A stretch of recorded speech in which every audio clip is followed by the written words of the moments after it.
What's up, guys? It's Drill here, back with the Bearded Geek Tech, here with another video. So first let me say something funny. I just recorded this video and didn't have my microphone plugged in. Yeah. Here we go.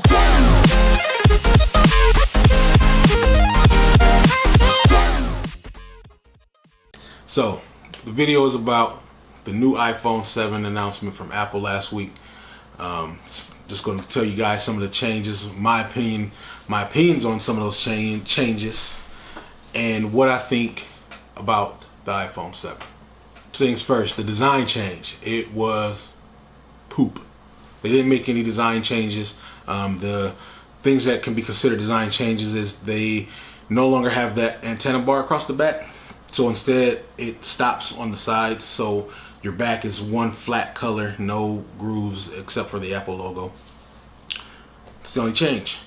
The next closest thing to a design change is the home button. It no longer is a clickable button, so it's more of a flat surface. It's a solid state button. It doesn't move. But instead it's pressure sensitive. So it feels the pressure that you're putting on it, and then it makes a motion. For some people, if you've had a MacBook, it's the same type of feel as that mouse pad. It's that same pressure sensitive. You push down and you push here and it does a left click, and you push there, it does a right click. Exact same thing. So if you have a MacBook, that's nothing new for you. The last thing that's close to a design change is the exclusion of an audio jack. There is no longer a 3.5mm audio port. So what does that mean? That means you cannot hook up your aux cord. You cannot hook up headphones. Everything will have to be done through a lightning adapter. So you're going to have the same lightning plug as you had last year. You're going to have that, and that will come with, they'll have adapters available. I believe one may come with the phone. They'll have an adapter that you can plug in a traditional aux cord headphone jack. You can plug that into it through that through that lightning jack, but you won't be able to charge your phone at the same time. So if your phone's dying and you want to listen to some music while you're driving to work or driving home from work, wow. All right, the next thing close to design is there's a speaker at the top on the, I believe, the right or left, and then there's a speaker on the bottom right. These speakers will be able to push out audio simultaneously as well as independently. So if you have your phone and you're holding it sideways, watching a YouTube video, Facebook video, or something that nature, it will automatically push out audio to the speaker that's uncovered. That's a pretty cool feature. I think that's probably one of the biggest changes that you could see, because it sucks when you're watching a video or you're looking at your phone like this and you cover up the speakers and then you have to hold it from the top like that. It kind of sucks. The other thing about design, they're going to have the same colors. They're no longer going to have space gray. They'll have silver, black, silver, gold, rose gold, jet black, and matte black. Matte black being the biggest change. It's a flat black phone. A lot of people are already up in arms saying that that's the one they want. The piano black, or the black jet black, is like a piano. It's shiny surface. It's glossy. It's very scratch prone and fingerprint prone. So you're going to have a lot of issues with that. Scratches, little kids going to touch it, it's going to get scratches on it. And the sucky part is Apple actually knows that these are scratch prone, and they have something on their site where they speak up to it and they say, we know about it, but buy a case. So if you're not a person who wants to buy a case immediately, jet black may not be the one for you. If you're the kind of person that gets a phone, put it in a case, and it never leaves, there you have it. That's it for the design, the real design changes or design related changes, aesthetic, visual changes. Here's some of the specs on the inside of the phone. It now has a A10 Fusion processor. Obviously, it's just a step up from the A9 processor, but the main difference is it has it has more cores for both the CPU, so that's your general computing processor, and then the GPU, which is your graphics computer, the graphics processor. So that means you have better power if you're playing games. If you're somebody that plays games on your phone, it'll run them a lot better, it'll run them a lot smoother.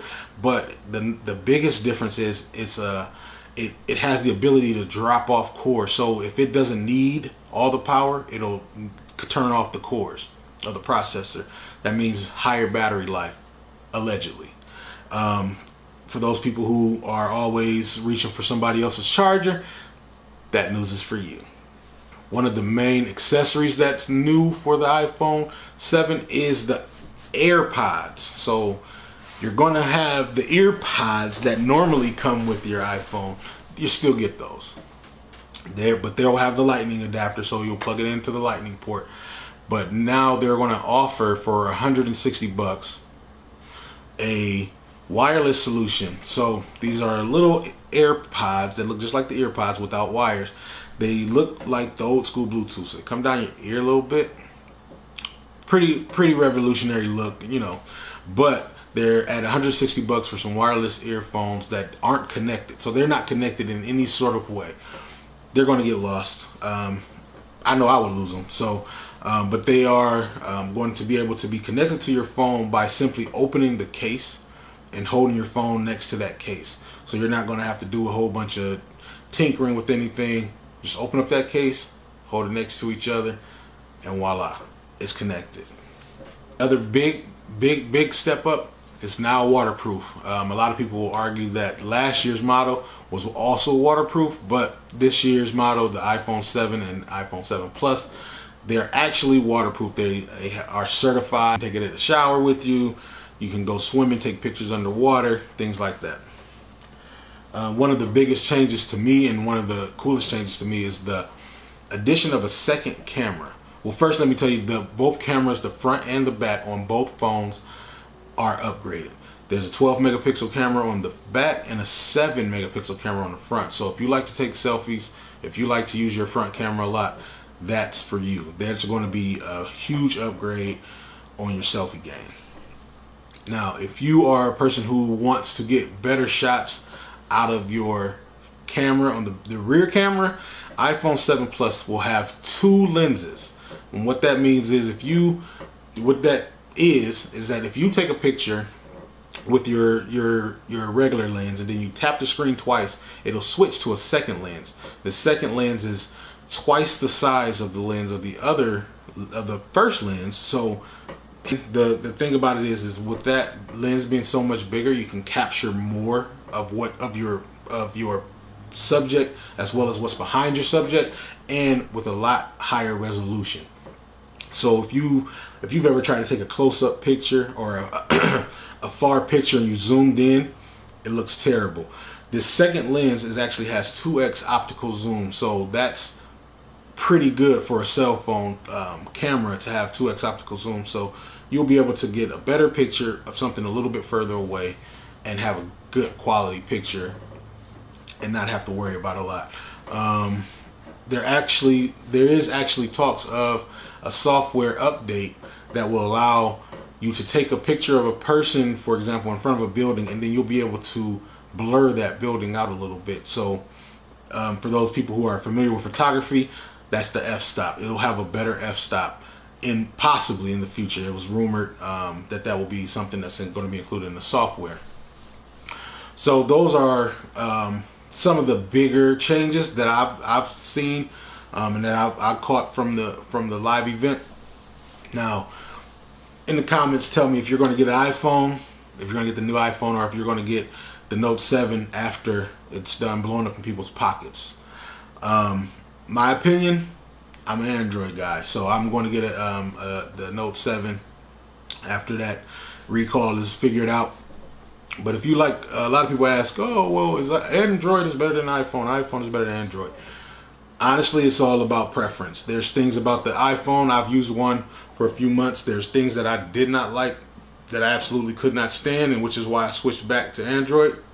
And there's things about Android that iPhone has that I didn't like about Android. But overall, I like Android better. So, my opinion, as long as you don't get that black one that has the fingerprints, magnets in them, you should be fine.